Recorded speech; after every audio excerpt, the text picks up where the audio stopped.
अब आते हैं लास्ट टॉपिक की तरफ। आज का जो लास्ट टॉपिक है वो है अनडैम्प्ड फ्री वाइब्रेशंस को हम कैसे मॉडल कर सकते हैं। ठीक है, तो हमारे पास क्या है, हमारे पास है अब अनडैम्प्ड फ्री वाइब्रेशन को अगर मैं आपको डायग्राम से बताना चाहूँ तो वो वाइब्रेशन जिसकी एम्पलीट्यूड जो है वो कम नहीं होता, मतलब एक ही, ये तो सही नहीं बन रहा, लेकिन ये जो एम्पलीट्यूड है ये ये थ्रू आउट सेम रहता है। ठीक है, मतलब यहाँ भी ए है, यहाँ भी ए है, यहाँ भी ए।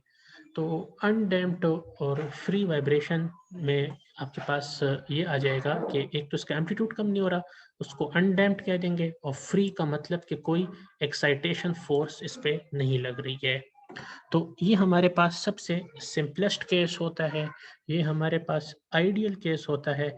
इस केस में आपके पास कोई फोर्स नहीं लग रही होती है। तो इसी से हम स्टार्ट करते हैं मॉडलिंग, ताकि आप सिंपल केस को अंडरस्टैंड करें, तो इससे बाद आप फिर आगे कॉम्प्लिकेटेड केस की जानिब जा सकते हैं। ठीक है, तो सबसे पहले तो एक सिस्टम है, ठीक है, एक मास है, एक मास है, वो लग गया है एक स्प्रिंग पे जिसकी वैल्यू k है। ये इसकी मीन पोजीशन है, लेकिन जब इस पे ये मास लगा, एक वेट आ गया, तो इससे हमारे पास एक डिफ्लेक्शन आ गई जिसको मैं डेल्टा किया। सही है। नेक्स्ट अब ये हाँ, ये भी यहाँ पे समझने की बात है कि ये 1 डिग्री ऑफ फ्रीडम सिस्टम है, क्योंकि जैसे हमने पिछले डिस्कस किया कि ये सिर्फ एक डायरेक्शन में सिस्टम ऊपर नीचे हो रहा है, कोई साइडवेज मूवमेंट इसमें नहीं आ रही, because it's motion is describe by a single coordinate x. ठीक है, आगे बढ़ते हैं। When placed into motion, the oscillation will take place at the natural frequency which is a property of a system। ठीक है, जब मैं इस पे मास लगा के छोड़ दूंगा तो आप देखेंगे कि ये सिस्टम पहले नीचे जाएगा, फिर ऊपर जाए, पहले नीचे जाएगा, फिर ऊपर, फिर नीचे, फिर ऊपर, मतलब इस तरह की ये जो ऊपर मूवमेंट है, इस तरह की मूवमेंट को ये फॉलो करेगा। और ये किस फ्रीक्वेंसी से ऑसिलेट करेगा? अपनी नेचुरल फ्रीक्वेंसी से। अब नेचुरल फ्रीक्वेंसी को हम देखेंगे इस टॉपिक में कि नेचुरल फ्रीक्वेंसी हम कैसे निकाल सकते हैं। ठीक है, so as shown in figure the deformation of the spring is delta. ठीक है, डिफॉर्मेशन आपकी ये हो गई है। ठीक है, ये भी आप लोगों को क्लियर हो गया है। नेक्स्ट है फिर From the free body diagram, it can be observed that the spring force is K delta, which is equal to the gravitational force acting on the mass। इसका मतलब ये हुआ कि अब आपने इस पे फोर्स बैलेंस या सबमिशन ऑफ फोर्सेस वाला फार्मूला अप्लाई करना है। तो अगर मैं देखूं तो मेरे पास अगर इस फार्मूले को मैं कह सकता हूं कि sum of forces in Y direction equal to 0। ठीक है, तो और मैं ऊपर के डायरेक्शन को पॉजिटिव लूंगा। ठीक है, तो जब भी आपने कोई भी फोर्स बैलेंस इक्वेशन या कोई भी आपने इस तरह का फार्मूला वो करना हो जिसमें डायरेक्शन इंपॉर्टेंट हो, तो आप इसमें पहले से मेंशन कर लिया करें कि ऊपर वाला डायरेक्शन आपने पॉजिटिव लिया है या नीचे वाला। उससे ये होगा कि आपका जो सारा आगे के क्वेश्चन है उसकी सेंस एक तो सही हो जाएगी, और दूसरा आपका रिजल्ट कभी भी गलत नहीं आएगा। तो अब ये मेरे पास एक सिस्टम है, इसके मैं अगर एक फ्री बॉडी डायग्राम बनाऊं, यहाँ पर फ्री बॉडी डायग्राम। ठीक है, तो वो कैसे बनेगी कि ये मास है, इस पर एक नीचे की तरफ ग्रेविटेशनल फोर्स एक्ट कर रही है, एक वेट जो कि mg के बराबर है। ठीक है, वेट w, और ऊपर की तरफ जो है वो एक्ट कर रहा है फोर्स k डेल्टा। ठीक है, k डेल्टा किस तरह है कि हमें पता है F इज इक्वल टू के एक्स, और यहाँ पर मैं x को डेल्टा कह रहा हूँ, तो सिमिलरली के डेल्टा। ठीक है,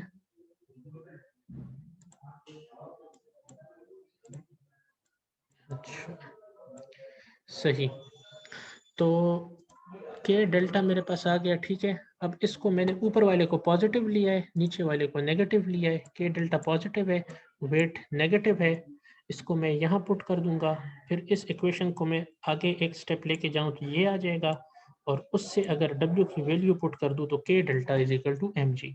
तो फाइनल रिजल्ट आ जाएगा K delta equal to mg।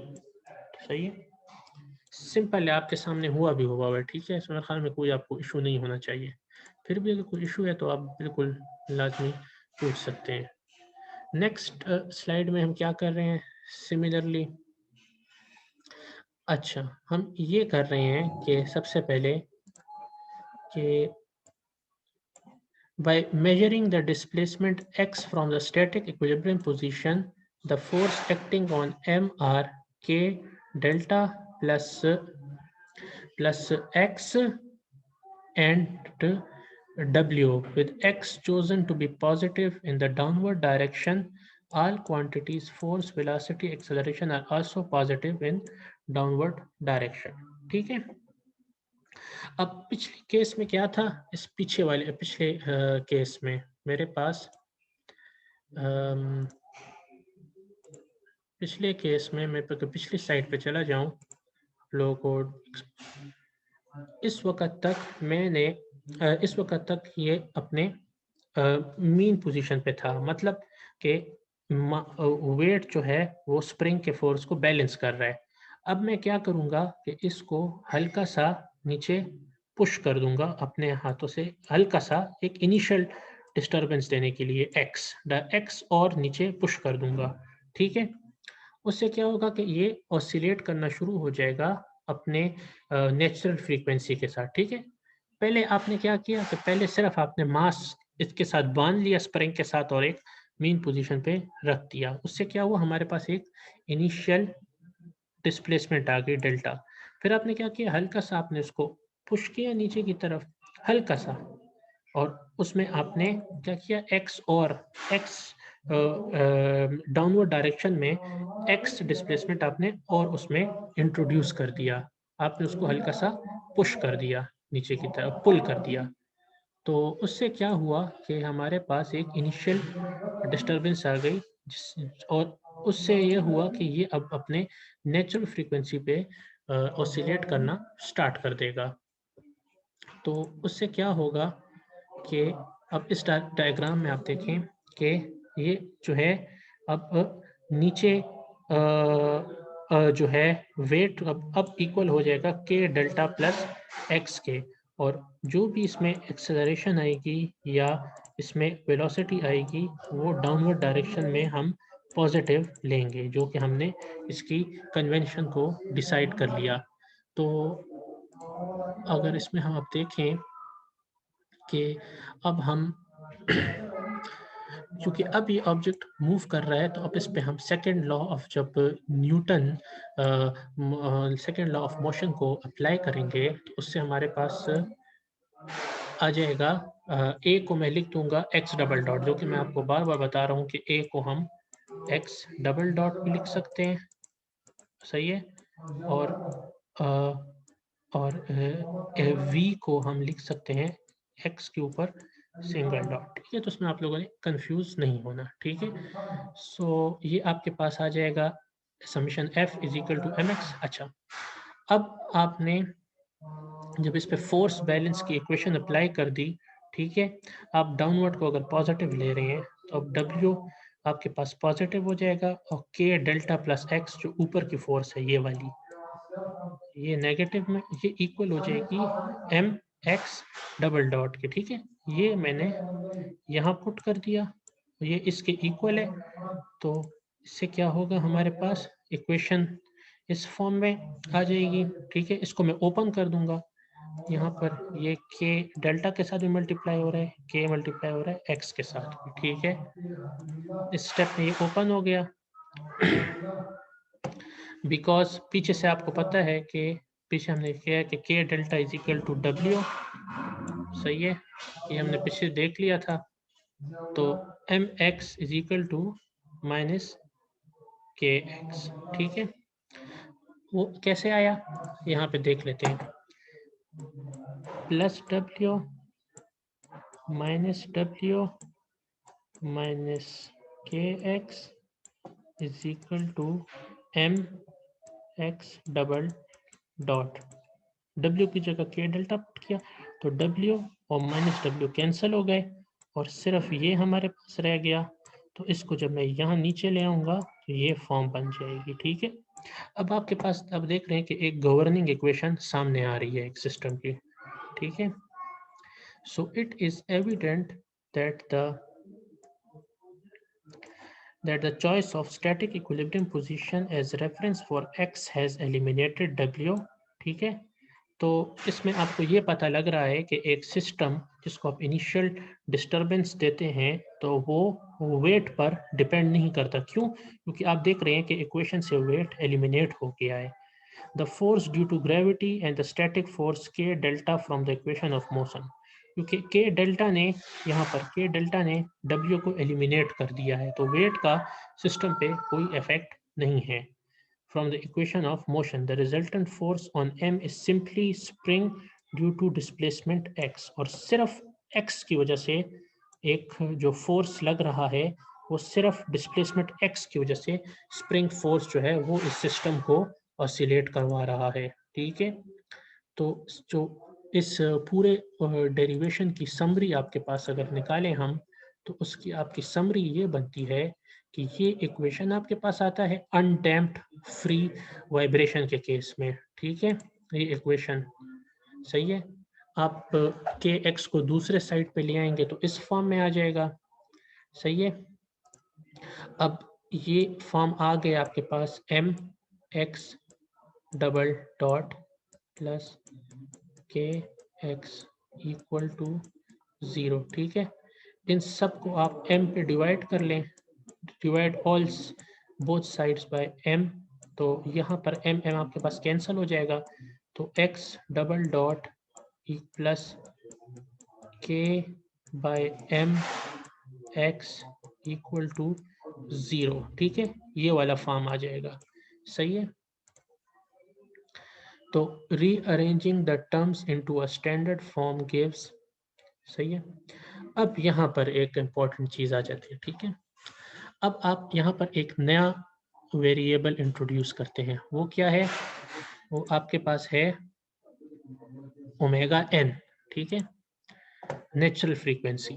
मैं कहता हूँ कि मेरे पास जो नेचुरल फ्रीक्वेंसी है उसका स्क्वायर बराबर है के बाय एम के।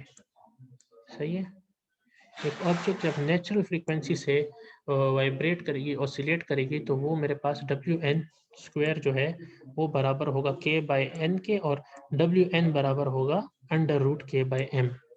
तो यहाँ पर इस इक्वेशन में इधर मैं इसको अगर पुट कर दूं तो ये आ जाएगा K by M which is equal to omega N square. तो इक्वेशन अब इस फॉर्म में आ जाएगी। तो फाइनल इक्वेशन आपके पास किस फॉर्म में आ जाएगी?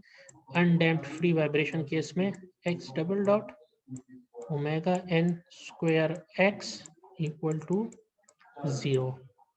लास्ट पॉइंट आपके लिए कि when a body is given an initial displacement from an equilibrium position and released, it will vibrate with natural frequency omega n। तो अगर मैं आपसे पूछूं किसी सिस्टम का ओमेगा एन फाइंड करने के लिए, तो आपने सिंपल इस फार्मूले में के और एम की वैल्यू डाल के उसका आपने ये फाइंड करना है। अगर मैं आपसे कोई पूछूं कि इस तरह की इक्वेशन आप एक सिस्टम के लिए डिराइव करें जिसमें ओमेगा एन हो, तो अगर आपके पास के और एम की वैल्यू हो तो वो आपके पास इसमें आप पुट करके उसका कोई मैथमेटिकल फॉर्म में आप आंसर दें। ठीक है, अच्छा, अब लेक्चर तो ख़त्म हो गया है, लेकिन एक दो तीन बातें हैं जो कि करना चाहता हूँ कि अगले लेक्चर में हम जो आपको बुक मैंने दिया है, ये वाली बुक, ठीक है, सही है, ये मैंने आपके साथ शेयर किया हुआ है। ठीक है, तो इसमें ये कुछ एग्जाम्पल्स होंगे, अगले लेक्चर में हम उसको कवर करेंगे इसी बुक से। ये एग्जाम्पल्स आपके लिए ज़रूरी हैं। एग्जाम्पल्स जो हैं वो अभी हम नहीं करेंगे, इसको हम नेक्स्ट लेक्चर में इंशाल्लाह कवर करेंगे।